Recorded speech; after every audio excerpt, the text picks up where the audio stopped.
Olá, gente querida que segue o canal Filosofia em Movimento. Hoje a gente vai começar aqui no canal uma playlist nova sobre conexões Brasil-Alemanha, Brasil-Europa e Brasil e outros lugares que este moço que está aqui tem visitado, tem conhecido, que se chama Thales Carlos de Pádua e que, por coincidência, é o meu filho, meu primogênito. Bem-vindo, Thales, querido. Obrigado, é um prazer. Então, tá, gente, olha, o Thales está morando na Alemanha já, em Berlim, faz uns quase 2 anos, 2 anos e meio, 2 anos e meio. Quer dar um oi aí para a turma que segue o canal, Thales? Um abraço a todos, enfim. Meu nome é Thales, eu trabalho com programação, né? Eu sou programador, eu moro aqui em Berlim há 2 anos e meio. E eu me interesso muito por história, essas coisas. É um hobby que eu tenho. E é isso. Acho que resume bem. E nesse meio tempo ele tem viajado, né, bastante, e tem lido também muita coisa e acompanha as mídias, né, europeias e tal, e a gente conversa sobre tantas coisas e resolvemos pensar, pô, vamos fazer uns vídeos sobre isso, né? Nesse momento ele está em Berlim, eu estou em São Paulo, na Ilha Bela, e é uma forma também da gente conversar e tornar público algumas conversas que a gente tem sobre as notícias, sobre o mundo, sobre a cultura geral.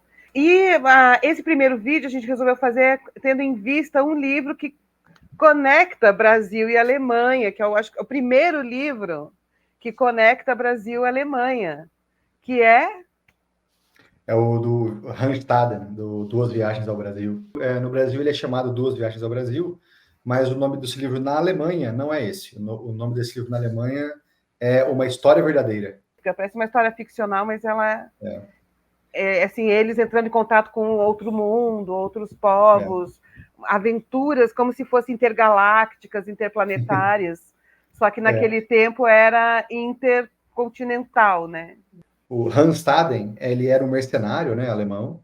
Então, ele era um cara que participava das navegações, ele foi atrás disso, né, por dinheiro mesmo, ele queria se aventurar, ganhar uma grana.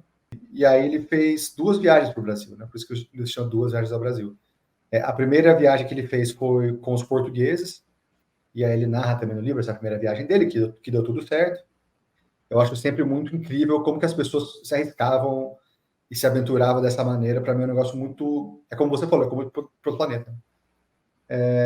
E aí ele conta tudo, e aí ele foi uma segunda vez com os espanhóis, com a embarcação espanhola, e aí o destino dele era ir para o Rio da Prata, no sul da América do Sul.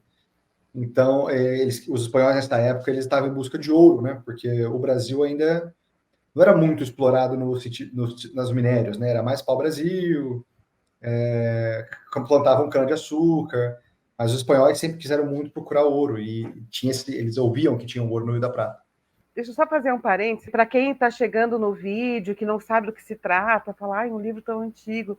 Gente, esse cara, ele quase foi devorado pelos Tupinambá, que eram os tamoios, e ele conseguiu fugir. Então, é essa história que ele conta, né? Entre outras, mas a história assim, que esse livro mais chama atenção e que depois passou a ser muito importante na cultura brasileira, inclusive cultura urbana, artística e tal, e ética, é essa questão da antropofagia de guerra Tupinambá, da qual ele quase foi um guerreiro devorado, né? Então ele estava no Rio da Prata e lá ele sofre um naufrágio. Eles perdem o barco deles, eles ficam muito tempo com os tupiniquins, com os portugueses, e aí ele passa meses no Brasil trabalhando para os portugueses, quando tem uma guerra entre tupiniquins e tupinambás, um ataque no forte de, se não me engano, em Ubatuba, que foi isso, e aí ele é capturado pelos tupinambás. E aí ele narra essa situação toda, porque ele foi capturado e ele seria comido, né, pelos tupinambás, né? Esse era o destino que ele deveria sido, né? Por conta de diversos fatores que ele cita no livro, ele acaba não sendo comido, né? Mas ele fica anos. Ele passa no Brasil, esse período todo, assim, se não me engano, são 7 anos que ele fica, né? É um negócio convivendo com os Tupinambá. Convivendo com os portugueses, depois com os Tupinambás, até voltar, tudo. É um período longo. Agora, gente, assim, ó, tem uma coisa interessante, ainda mais agora que a gente vive num momento, assim, em que a questão do genocídio está muito discutida, né, Thales, com o que está acontecendo no ataque de Israel contra o povo palestino, e aí está todo mundo discutindo de novo que é genocídio, se pode ser chamado aquilo de holocausto e tal. Esse tipo de guerra de genocídio não era uma guerra que os nossos indígenas aqui faziam. Quando eles entravam em guerra, eles não tinham como objetivo exterminar o inimigo. Era outra lógica de guerra que é difícil até para nós, assim, com essa influência ocidental, né, entender. Então, o que eles faziam? Eles capturavam um ou outro guerreiro que convivia com eles durante bastante tempo, tinha uma vida comum, e esse guerreiro capturado não fugia, porque era uma honra ele ter sido capturado e ter sido acolhido ali entre os inimigos, e depois ia ter depois em algum momento haveria, né, essa grande festa, esse cerimonial antropofágico em que eles comiam o inimigo. Eles matavam primeiro e depois comiam numa festa no centro da aldeia, uma festa coletiva, um cerimonial mesmo. Então, isso era valoroso para o inimigo. Primeiro, então isso quando eu li no Oswald de Andrade, Tales, que é um dos intelectuais do modernismo brasileiro, né? Ele fala isso, né? Assim, olha, é tão interessante o modo de percepção do inimigo deles, que eles não entendem que o inimigo tem que ser exterminado, porque o inimigo tem valor, o valor pelo menos da valentia e da coragem. Então eles gostam que o inimigo esteja vivo, porque eles para poder capturar e absorver a valentia do inimigo nessa festa que acontecia de vez em quando, tá, gente? Eles não ficavam comendo, não eram centenas de pessoas, nem milhares. Então eles não viviam a lógica de holocaustos. Porque também a gente tem que se posicionar um pouco no tempo e entender o que o Hans Thaler está descrevendo, para quem ele está descrevendo, né? Então ele estava descrevendo os selvagens da América do Sul para um público europeu. Então é claro que no livro ele tem visões que você tem que entender também como é que a cabeça desse europeu funcionava, né? Então nem tudo a gente pode tomar como do século XVI, pois é. Então nem tudo lá também a gente pode levar como assim 100% de verdade. É claro que tem exageros que a gente não tem como saber o que de fato ali é verdade ou não. Mas o que eu li, né, o que eu sei é que muita coisa bate com outros estudos sociológicos, outros relatos e tudo mais. Uma das coisas que ele relata é justamente que quando os tupinambás, né, eles comiam o inimigo, eles ganhavam o nome desse inimigo. Então, eles tomavam o nome desse inimigo para eles. Então, e aí ele falava assim que tinha guerreiros na tribo lá que ele ficou que tinham 7, 8, 9 nomes.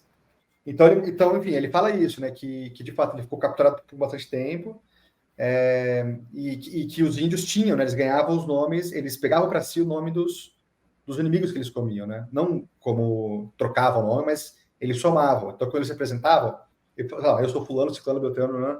E aí esses nomes, eles é uma forma de eu não sei se a palavra aqui eu ia falar uma palavra que não é certa, mas é uma forma de dar uma honra pro inimigo, né? Ou de honrar o inimigo de alguma maneira. E sim, aí ele também conta que isso tudo era feito no ritual, né? Não é chegar lá na aldeia, matar, falar ok. E é legal que ele conta como era o ritual, como era o preparo, o que as mulheres faziam, né? O que os mingau, homens para quem faziam. não sabe, de onde que vem o mingau mingau, Thales? Ele conta isso, né? Que o mingau vem disso, né? Vem de uma sopa que eles faziam com o tutano, se não me engano, com as dos vísceras, ossos. não é? Com as vísceras, é verdade, com as vísceras dos inimigos. Né?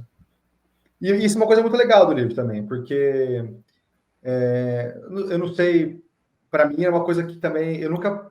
Depois que você lê é meio óbvio, mas eu nunca tinha parado para pensar que as coisas no Brasil, alguns nomes, eles estão aí desde sempre. Né?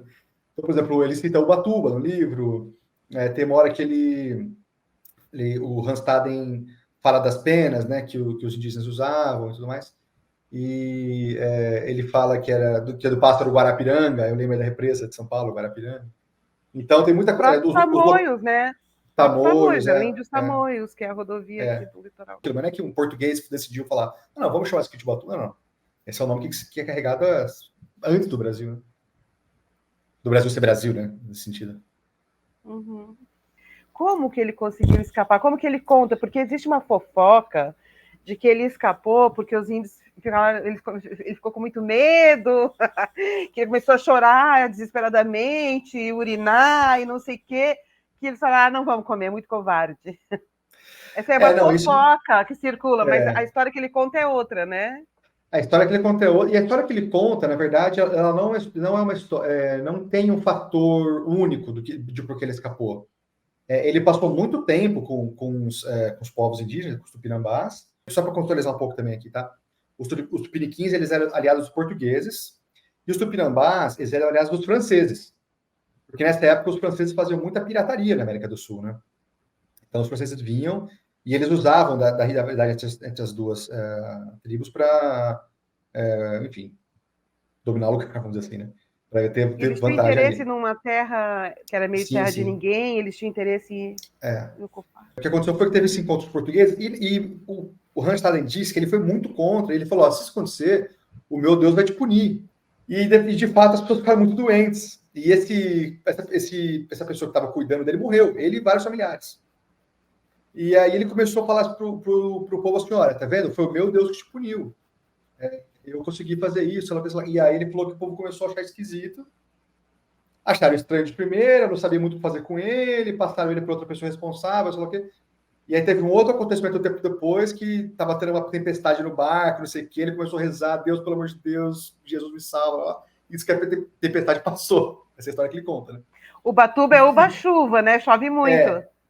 E que parece que, mesma coisa, ele fala que os tupinambás começaram a olhar aquilo e realmente acreditar que o Deus dele era, de fato, poderoso. Não dá para levar 100% de verdade no estudo, porque, como a gente está falando aqui, a gente está falando de um europeu do século XVI, escrevendo um livro para os europeus do século XVI, e é lógico que ele vai colocar o Deus dele como tudo poderoso. Então, a gente não sabe, de fato, se todos esses acontecimentos aconteceram de verdade, ou se aconteceram outras situações, mas ele, né, deu uma aumentada no livro para falar que Deus ajudou ele. É impossível dizer. E essa questão do índio adoecer em contato, e foi uma das grandes consequências do contato, né? Então não é obra de Deus. Teve uma série de circunstâncias que fizeram com que ele não fosse comido. Eu não duvido de que possa ter acontecido alguma vez ou outra dos indígenas olharem e falarem: não, calma, isso aqui está estranho, né? Até porque é muito comum em outras culturas, né? Porque na nossa cultura aqui, sei lá, cristã, etc., a gente tem muito esse lance de: o meu Deus é verdadeiro, nenhum outro Deus presta, né? Ou não existe. Mas em muitas outras culturas não era assim, né? Eles falavam: o meu Deus existe, mas os nossos deuses também existem, mas o meu é mais forte, vamos dizer assim, né? Então, não é porque os tupinambás tinham uma crença deles que eles não poderiam também olhar para o Deus do europeu e falar: não, pode ser que tenha também alguma coisa desse tipo, sabe? O Deus dele está valendo, né? Os nossos também. O nosso também, mas são coisas diferentes. Então, eu não duvido que tenha alguma coisa desse tipo também. Que ele foi ficando, e a partir de certo momento, o que ele tentava fazer para escapar, ele tentava convencer a todo momento os tupinambás que ele não era português. Fala assim: não trabalho com eles, não tenho nada a ver com eles. Eu sou alemão, eu sou mais amigo dos franceses.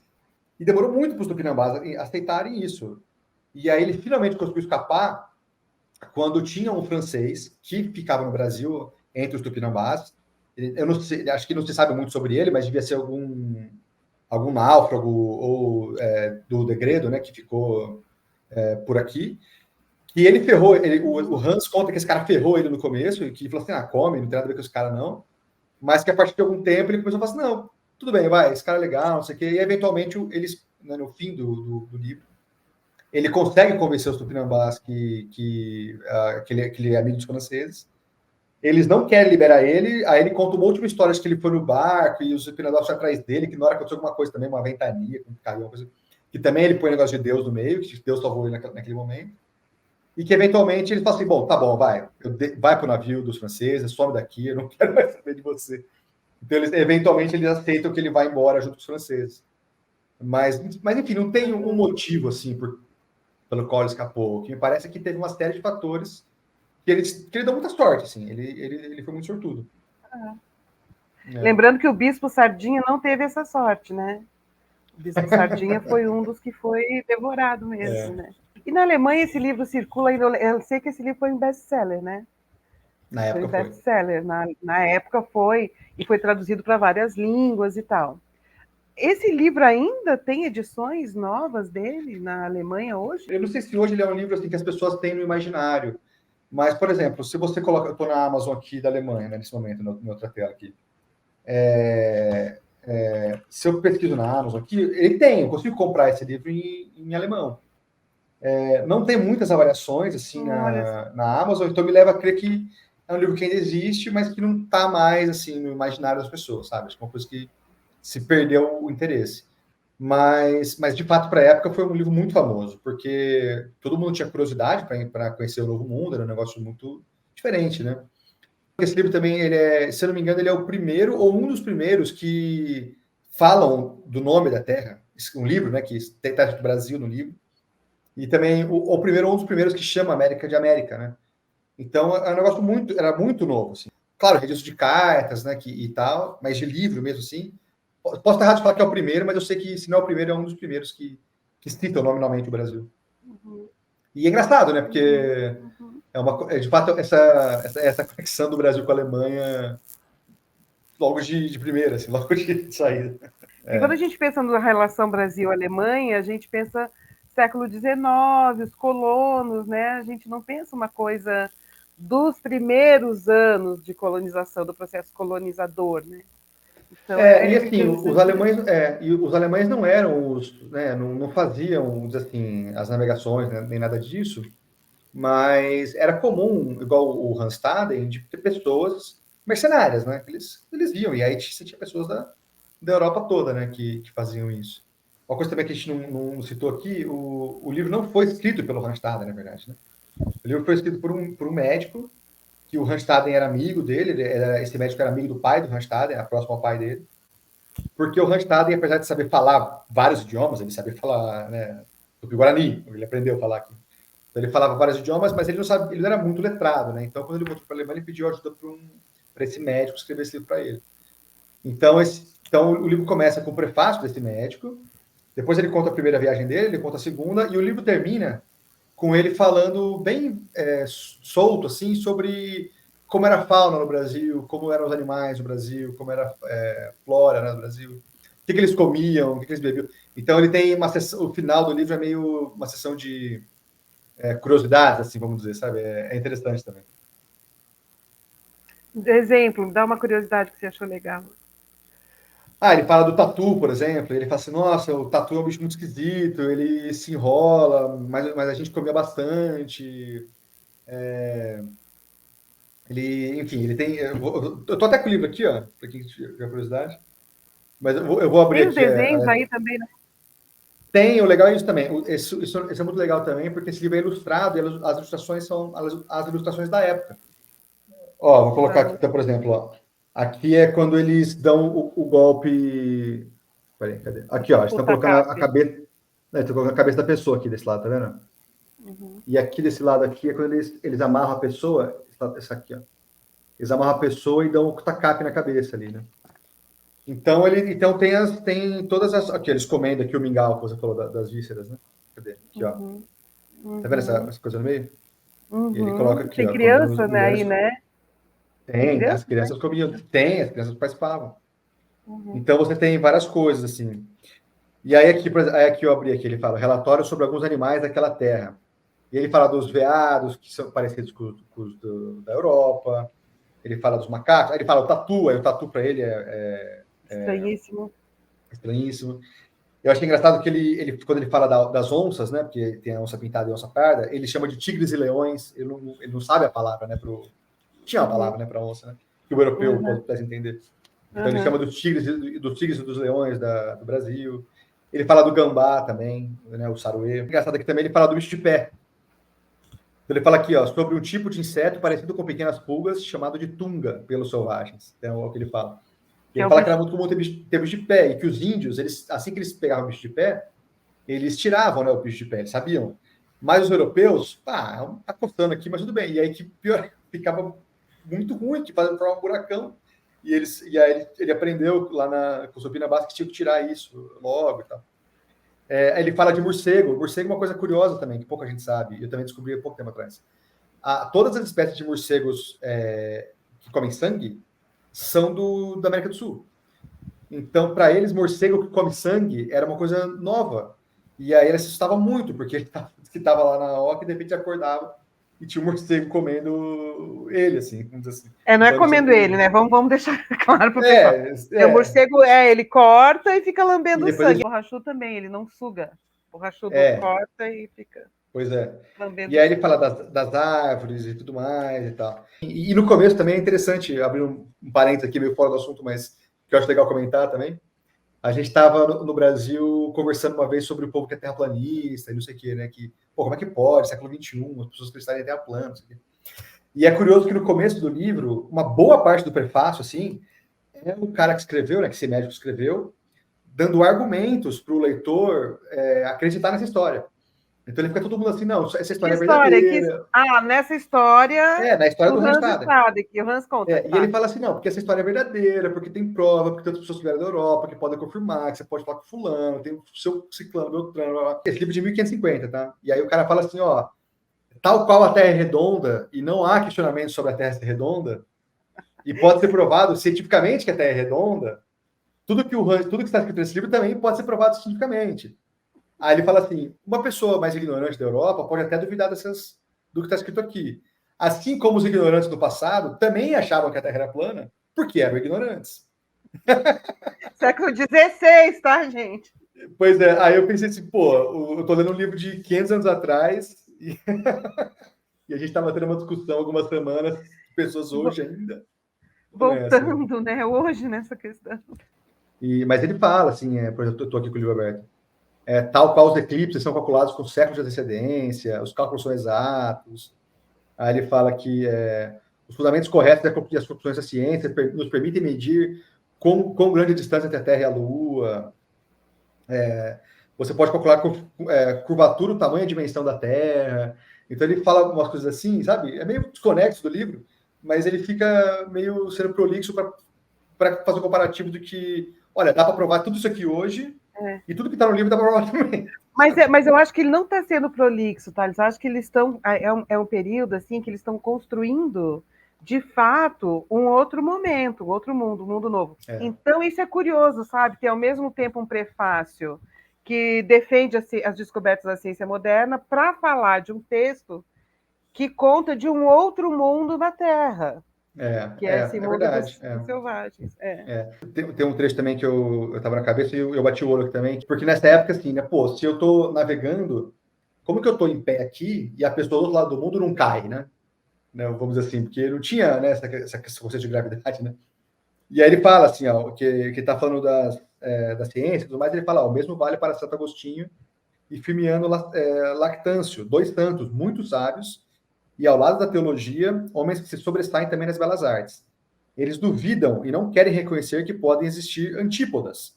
Isso é, homens que, de certa forma, estão no lugar oposto da Terra e com seus pés contra os nossos. Portanto, com a cabeça e corpo pendurados para baixo no céu. E que mesmo assim não caem. Isso pode parecer estranho, mas para as pessoas instruídas, no entanto, estão convencidas de que não pode ser de outra forma. E que está provado, apesar da pressa com que os santos mencionados acima, o Santo Agostinho e o Firmiano, e os escritores altamente instruídos o tenham negado.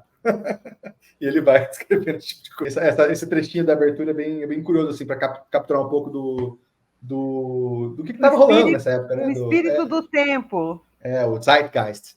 É isso. Combinado. Tá bom? Então tá, gente. Então estamos gravando isso aqui no domingo, porque todos trabalhamos, né? Aí é que hora, Thales? Aqui são quase 10. São 15 para as 10 agora. Da noite. Aqui é 20 para 6. 20 para 6. Amanhã cedo você trabalha, então... Então tá bom, gente. Então tá, Taleco, obrigada. Espero que vocês tenham gostado, o povo do canal. E a gente vai, então, fazer uns vídeos aqui, eventualmente, porque a gente conversa, traz as informações. Thales tem umas viagens planejadas aí que eu não vou adiantar agora, interessantes, de repente trazer umas coisas interessantes pra gente aqui pro canal, dentro desse clima encontro de família, no domingo. É isso. Tá bom, Taleco. Obrigada, então, meu amado. Nada. Foi um prazer. Obrigada. Tchau, tchau.